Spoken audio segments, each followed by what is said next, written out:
सभी हॉरर कहानियाँ किसी न किसी जगह पर शुरू होती है। कभी किसी 100 साल पुराने पेड़ के पास तो कभी किसी जंगल के अंदर। पर सबसे ज्यादा रोंगटे वो खड़ी करती है जो किसी घर के अंदर हो। घर एक ऐसी जगह होती है जिसमें लोग अपने आप को सेफ मानते हैं, पर कभी कभी घर ही एक हॉरर स्टोरी में बदल जाती है। हॉन्टेड हाउस एक ऐसी घर होती है जहाँ पर उन लोगों की आत्माएं निवास करती है जो कि उस घर में पहले कभी रहता होगा या फिर उस घर से उसका कोई संबंध होगा। अकाल मृत्यु जब होती है तब किसी किसी आत्माओं की अंतिम इच्छा बाकी रहती है और इसलिए हमें घरों में अजीब चीजें देखने को मिलती है। इस दुनिया में 20 लाख से भी ज्यादा पॉपुलर हॉन्टेड घरें मौजूद हैं, पर आज जिनके बारे में आप सुनोगे वो आपके रोंगटे खड़े कर देगी। बस एक बार पूरी वीडियो देख लेना। आप डायन, चुड़ैल, भूत, प्रेत इन सब चीजों में मानते हो कि नहीं वो तो मैं नहीं जानता, पर इन केसेस को एक बार सुन लो और फिर अपने लिए डिसाइड कर लो। नंबर 5, रोज हॉल, मोंटेगो बे, जमाइका। ये घर साल 1770 में बना था और इसमें जॉन पाल्मर और उनकी वाइफ एनी पाल्मर रहती थी। पर ये जो एनी पाल्मर थी यही इस कहानी की सबसे खतरनाक लेडी है। जॉन ने एनी से शादी तो किया था, पर एनी का इतिहास जाने बिना। एनी का जन्म हैटी नाम के एक जगह पर हुआ था और जब ये सिर्फ 10 साल की थी तब इनके माता पिता दोनों टाइफॉइड बीमारी के चलते मारे गए थे। फिर उस लड़की को एक नैनी यानी एक दाई ने पाला पोसा और दाई ने उस लड़की को काला जादू और टोटके भी सिखाने लगी। कहानी में वापस आए तो जब एनी की शादी जॉन से हुई तब कुछ ही दिन बाद एनी ने जॉन को मार डाला और वो घर अपने नाम कर ली। उसके बाद वो 3 बार शादी की और तीनों पतियों को उसने मार डाला और पतियों के साथ साथ जितने नौकर उसके घर में काम करते थे सबकी वो बलि चढ़ा देती थी। पर एक बार एक नौकर के बेटे जिसके फादर एनी के घर काम करते थे और जिसे एनी ने मार डाला था, उस नौकर के बेटे ने बदला लेने के लिए एनी को मार डाला। ये माना जाता है कि एनी आज भी उस घर में भटकती है। वो व्हाइट विच यानी डायन के नाम से भी जानी जाती है और ये भी कहा जाता है कि जितने पतियों और नौकरों को बेरहमी से एनी ने काले जादू से मारा था वो सब आज भी इस घर को हॉन्ट करते हैं। 1965 में इस घर को एक म्यूजियम में बदल दिया गया और आज भी जो स्टाफ इस म्यूजियम में काम करते हैं सब रात के समय पैरानॉर्मल चीजों को रिपोर्ट करते हैं, जैसे गेट अपने आप बंद हो जाना और इंसानों की ऐसी चीखें सुनाई देती है मानो किसी को मारा जा रहा हो और ये आवाजें रात के समय पूरे बिल्डिंग में गूंजती है। Number 4, the valley house, California. 1856 में एक बिजनेसमैन जिनका नाम था थॉमस वैली और उनकी वाइफ एना वैली, उन्होंने अपने लिए एक खूबसूरत सा घर बनाया। पर उन लोगों को ये नहीं पता था कि जिस जगह पर वो अपना घर बना रहे हैं वो एक ग्रेव यार्ड था यानी एक कब्रिस्तान था। घर बनने के बाद ये लोग उसी घर में नॉर्मली रहना शुरू कर दिए, पर फिर पैरानॉर्मल घटनाएं शुरू हो गई। थॉमस की जो सबसे छोटी बेटी थी वो हमेशा ये कहती थी कि उसे किसी की चलने की आवाजें सुनाई देती थी। कुछ दिन बाद थॉमस का एक नया बेटा जन्म लिया, पर वो जब सिर्फ 18 महीने का था तब बदकिस्मती से उसकी मौत हो गई और 1885 में वायोलेट वैली जो उनकी बेटी थी उसने भी अपने आप को गोली मारकर आत्महत्या कर लिया। मतलब इस कब्रिस्तान पर बने इस घर पे इस फैमिली के साथ हमेशा बुरा ही हुआ और धीरे धीरे करके पूरी वैले फैमिली खत्म हो गई। धीरे धीरे सबकी मौत हो गई और आखिर में थॉमस वैले और उनकी वाइफ एना वैले की भी मौत हो गई और उसके बाद जो फैमिलीज इस घर में आती सबके साथ कुछ न कुछ बुरा हो जाता। अजीब पैरानॉर्मल रिपोर्ट्स के चलते जैसे जैसे समय बीतता गया वो घर एक हॉन्टेड घर के नाम से जाना जाने लगा। उसके बाद कोई उस घर में रहने की हिम्मत नहीं किया और आखिर में उसे एक म्यूजियम में कन्वर्ट कर दिया गया। पर आज के समय में भी कई लोगों का ये कहना है कि उस घर के मालिक थॉमस वैले को आज भी कई लोग देखते हैं। एक बहुत बड़े टीवी पर्सनालिटी और एक्टर जिनका नाम है रेगिस फिल्बिन, उन्होंने भी इस घर को विजिट किया था एडवेंचर के लिए क्योंकि ये आत्माओं को नहीं मानते थे। पर जब वो वापस आए तब वो शौक में थे। उन्होंने ये कहा कि उन्होंने थॉमस वैली की वाइफ एना वैली को देखा, जिनकी कहानियां वो सुनते आ रहे थे उसे उन्होंने अपनी आंखों से देखा। उन्होंने कहा कि रात को अचानक से वो उनके सामने आ गई और थोड़ी देर बाद गायब भी हो गई। उन्होंने सीरियसली पब्लिक में ये कह डाला कि आज के बाद मैं उस घर के तरफ कभी देखूंगा भी नहीं। रेगिस ने ये कहा था कि ज्यादातर लोग इन चीजों में यकीन नहीं करते हैं क्योंकि उन्होंने कभी ऐसी चीजों को देखा ही नहीं, पर मैं दावे के साथ कह सकता हूँ कि उस घर में कुछ अजीब जरूर था। एक कॉमेडियन जिनका नाम है टॉम ग्रीन, वो भी इस घर में एक बार रात गुजारने के लिए गए थे, ये देखने के लिए कि क्या होता है इस घर में। ये उस समय यूएस की सबसे हॉन्टेड हाउसेस में से एक था, इसलिए एडवेंचर और थ्रिल के लिए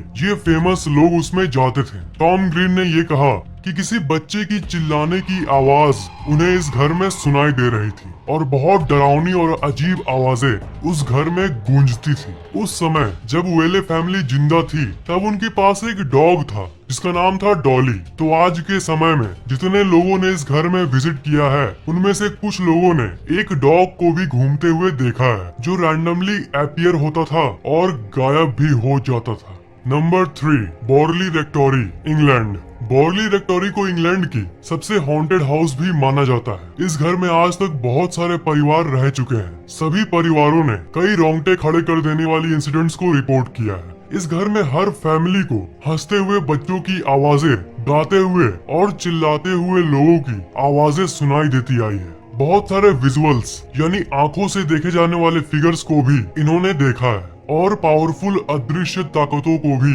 अनुभव किया है। और सबसे अजीब घटना है मैसेज ऑन द वॉल्स, मतलब इस घर के दीवार पर मैसेज लिखा हुआ मिलता है, जैसे गो अवे मतलब चले जाओ या फिर लीव दिस हाउस यानी इस घर को छोड़ दो। ये घर सबसे पहले एक प्रीस्ट का हुआ करता था जो अपनी फैमिली के साथ रहता था, मतलब ये प्रीस्ट वाली फैमिली इस घर की सबसे पहली रेसिडेंट थी। इन्होंने ये रिपोर्ट किया कि पैरानॉर्मल घटनाओं की शुरुआत हुई फुटस्टेप्स यानी चलने की आवाजों से। मतलब जब ये रात को सो रहे होते थे तभी दूसरे रूम से ऐसी आवाजें आती थी जैसे मानो कोई चल रहा हो या दौड़ रहा हो। और इन्हें घर में बहुत सारे नन दिखाई देती थी जो कि दिखती थी और गायब हो जाती थी। इन्हीं घटनाओं के चलते उस फैमिली ने इस घर को छोड़ दिया, पर बाद में नए नए फैमिलीज आकर इस घर में रहने लगे जो कि आत्माओं पर यकीन नहीं करती थी। पर बाद में उन्हें भी ये घर छोड़ना पड़ा और इन्हीं रिपोर्ट्स के चलते 1937 आते आते ये घर वैकेंट यानी खाली हो गया और एक हॉन्टेड जगह के नाम से प्रसिद्ध हो गया। उस समय एक बहुत फेमस पैरानॉर्मल रिसर्चर थे जिनका नाम था हैरी प्रिंस। वो बहुत दिनों से इस घर के रिसर्च में लगे हुए थे। तभी जब ये घर खाली हुआ तब इन्होंने इस घर में पूरे 1 साल रहने का तय किया। इन्होंने ये तय किया कि 1 साल तक ये इस घर में रहकर इसकी सच्चाई पता करेंगे और अपने अनुभव दुनिया के साथ शेयर करेंगे। इनके साथ भी बहुत डरावनी घटनाएं हुई। एक बार एक आत्मा इनके सपने में आकर इनको ये बताई कि ये घर राख में बदल जाएगा और एक नन जिसकी मौत हुई थी इस घर में, उसके शरीर की एक पार्ट जमीन के अंदर से बाहर निकलेगी। ये सपना बहुत अजीब था और ज्यादा मतलब नहीं बना रहा था, पर ये डरावना था और सच था कि नहीं ये तो हैरी को भी नहीं पता था। पूरे 1 साल में सबसे ज्यादा अमेजमेंट और परेशानी इन्हें उस सपने से ही हुई। पर 1939 तक इस घर को कुछ नहीं हुआ और न ही किसी तरह का बॉडी पार्ट पाया गया, क्योंकि 2 साल बीत गए थे और घर को कुछ नहीं हुआ था। इसलिए उस सपने को एक बिना मतलब वाला सपना मानकर वो इस घर पर से ध्यान हटाकर दूसरे हॉन्टेड घरों के इंस्पेक्शन में चले गए। वक्त बीतता गया और 1939 में एक नया आदमी इस घर में रहने लगा।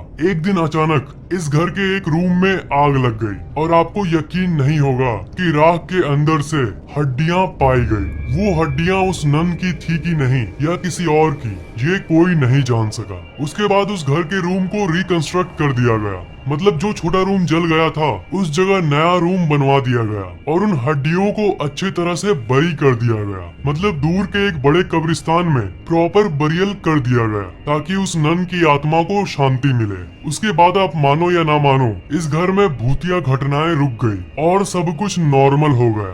पर कुछ सालों बाद फिर जो फैमिलीज आई उसे एक नन तो परेशान नहीं कर रही थी, पर और कई तरह के स्पिरिट्स की घटनाएं उन नए परिवारों ने रिपोर्ट किया। इसलिए इन्वेस्टिगेटर्स का तो यही मानना है कि यहाँ एक नहीं बहुत सारे आत्माएं रहती है और ये घर आज भी हॉन्टेड है।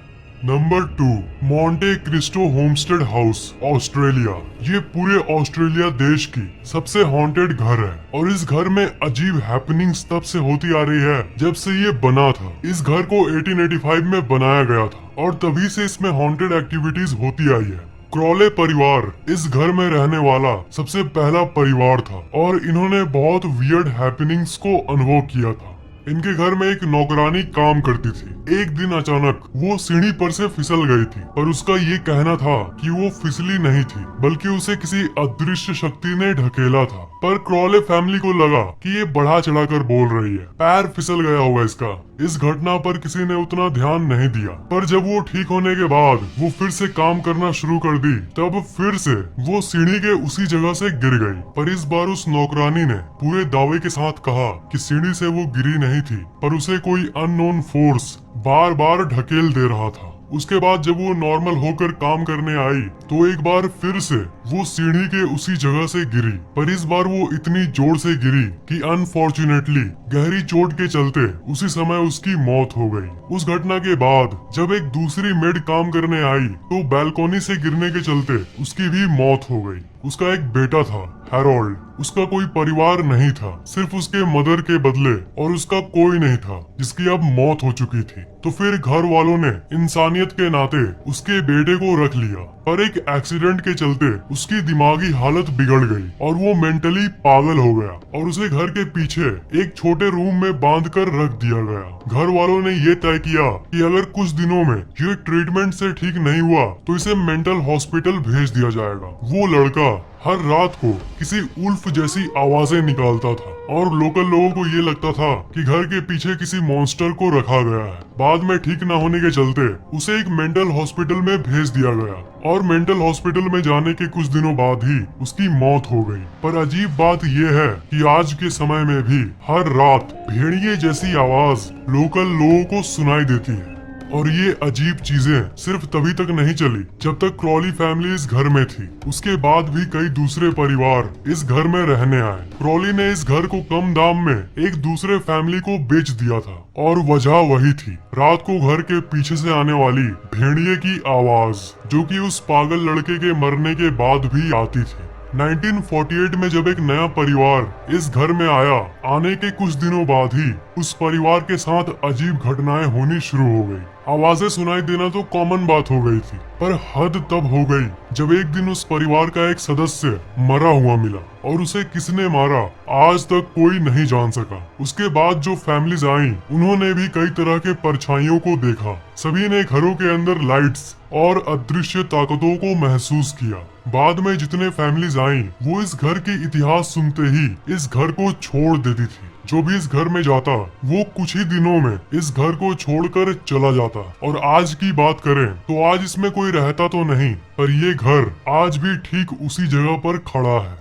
Number 1, haunted vicarage, Borgvattnet, Sweden. Sweden में एक गांव है जिसका नाम है बॉर्गवैटनेट और इसी गांव में एक घर है जो कि पूरे स्वीडन देश की सबसे हॉन्टेड घर है। ये घर साल 1876 में बना था और इस जगह सबसे पहली भूतिया घटना साल 1927 में हुई थी, जब इस घर में रहने वाले लोगों ने कई अजीब घटनाओं को शेयर किया, जिसमें से एक रिपोर्ट बहुत ही ज्यादा डरावनी थी। एक निवासी एक समय अपने कपड़ों को अलमारी में रख रहा था, तभी अचानक एक कपड़ा अपने आप ही फट गया, वो भी उनकी आंखों के सामने। उन्हें पहले मोमेंट में ही शक हो गया था कि इसे कोई अदृश्य ताकत ही कर रही है। 1930 में इस घर में एक प्रीस्ट रहता था और उन्होंने एक रात एक औरत को देखा था जो कि ग्रे कलर की कपड़े पहनी हुई थी। वो लड़की उनसे दूर जा रही थी, पर अचानक से उनके आंखों के सामने ही वो गायब हो गई। 1940 के समय में एक कपल इस घर में रहने आया और उन्होंने भी कई अनएक्सप्लेनेबल चीजों को अनुभव किया।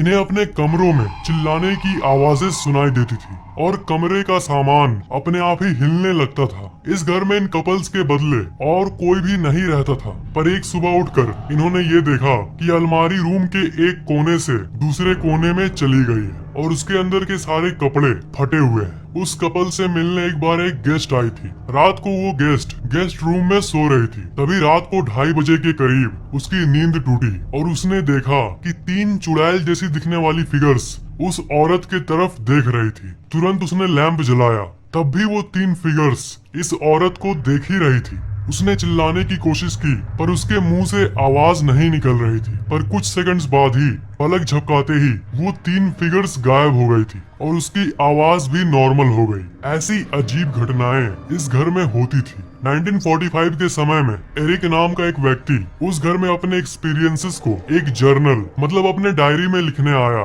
कि इस घर में आखिर है क्या। उसने ये अनुभव किया कि जिस चेयर पर बैठकर वो अपने अनुभव लिख रहा था, उसी चेयर को किसी ने पीछे से ढकेल दिया और वो मुंह के बल नीचे गिर गया। पर उस घर में तो वो उस समय अकेला था, तो आखिर चेयर को किसने ठेला था? उस घटना के बाद वो तुरंत उस घर से भाग गया और फिर उसने कभी उस घर में जाने का सोचा भी नहीं। आज के समय में उसमें कोई नहीं रहता, पर जिसके नाम वो घर है, वो उस घर को एक पब्लिक गेस्ट हाउस के रूप में बदल दिया है। हालांकि कुछ ही लोग इस घर में एडवेंचर के लिए रात में रुकते हैं, पर बाहर से इसे देखने के लिए कई लोग जाते हैं। और जो इस घर में एक रात रुकने की हिम्मत करता है और एक पूरी रात स्पेंड करता है, उसे एक ओवरनाइट स्टे सर्टिफिकेट भी मिलता है। तो अगर साइंस के नजर से इन घटनाओं को एनालाइज करें, तो ये केसेस आज भी अनसॉल्व्ड और अनएक्सप्लेनेबल है। इत्तेफाक एक बार होता है, बार बार नहीं। पैरानॉर्मल इन्वेस्टिगेटर्स कई तरह के साइंटिफिक टूल्स यूज करते हैं, जैसे EVP, EMF meter, motion sensor, 3D mapping camera, digital thermometer, thermal camera और भी बहुत कुछ। मतलब ये है science of ghosts, tools to detect entities.